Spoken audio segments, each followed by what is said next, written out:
Hello and welcome to English 111, Honors Composition and Research.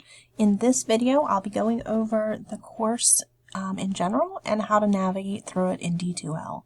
Typically when you start, you'll start on the announcements page and you'll always want to go up here to this content button in order to get to the content of the course. You'll start out on the Getting Started page, but later on in the course, as you're working through the units, whenever you hit content, it'll take you back to whichever unit you were in the last time you were in the course. If you want to go back to the announcements at any time, you can click on the course name at the top of the page and it will take you back to the course announcements page so that you can see most recent announcements.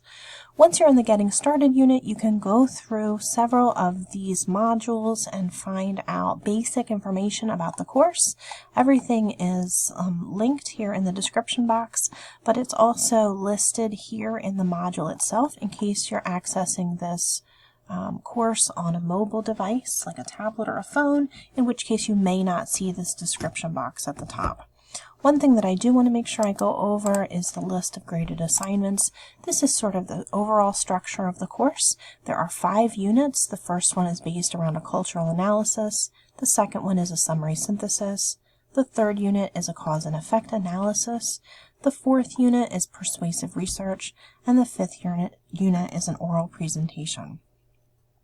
There are additional activities in the course, like class participation activities and a reflective journal that you'll be completing throughout the semester.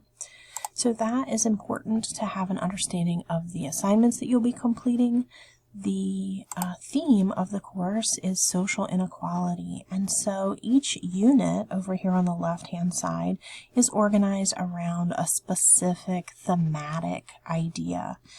You'll find in each unit an overview of the course, an overview of the unit, the objectives that will be covered, a link to the course schedule, as well as the sub-module for the learning materials that we'll be using in class, and a list of the assignments for the course. If you click further on down in the left-hand sidebar from Unit 1, you'll see there's a sub-folder for the learning materials and a sub-folder for assignments, and that takes you to the information we just looked at, but in just a more detailed way, without having to scroll through everything else. For each unit assignments page, the assignments are listed here with full details and links provided to additional resources that you'll need in order to complete each assignment. These are all listed as well on the course schedule. I've bookmarked the course schedule. It is located typically under the Getting Started tab. The course schedule lists everything that we'll be doing in class, as well as all of the work that you'll be completing outside of class. Obviously, these dates may not be correct depending on the semester that you're in. Typically, the navigation through the course will be using this left-hand sidebar. You can navigate through Unit 1, Unit 2, Unit 3, Unit 4, and Unit 5. They all look the same. There's Unit 5 learning materials, Unit 5 assignments. So there's a set of submodules in each of the units. There's also an additional resources link that includes your reflective journal, information about information literacy. There's an APA module. There's a suggested readings module that includes additional links and some materials for your instructor. So hopefully this gives you a general overview of the course.